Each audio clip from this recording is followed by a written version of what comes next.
নমস্কার, আজ আরেকটি আপনাদের সঙ্গে হাউস প্ল্যানের ডিজাইন নিয়ে চলে এসেছি। আজকের হাউস প্ল্যানটি আছে 2 BHK এর মধ্যে, খুবই ছোট্ট জায়গার মধ্যে একটি হাউস প্ল্যান।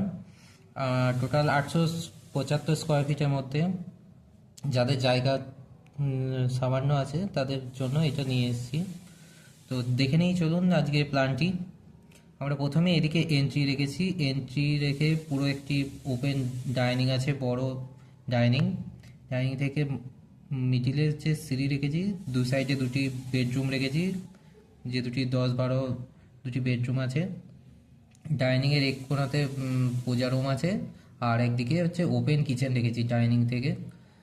আর কিচেন আর রুমের মিডিলে একটি স্পেস আছে, স্পেস দিয়ে এদিকে গিয়ে ডাইরেক্ট হচ্ছে টয়লেট আছে। টয়লেটের সোজা সোজা একটি বারান্দা রেখেছে। তো প্ল্যানটি কেমন লেগেছে আপনারা কমেন্ট করে জানাবেন, এবং যদি ভালো লেগে থাকে তো পাশে থাকবেন, সাবস্ক্রাইব করে দেবেন আমার চ্যানেলটি, অনুরোধ রইল। ধন্যবাদ।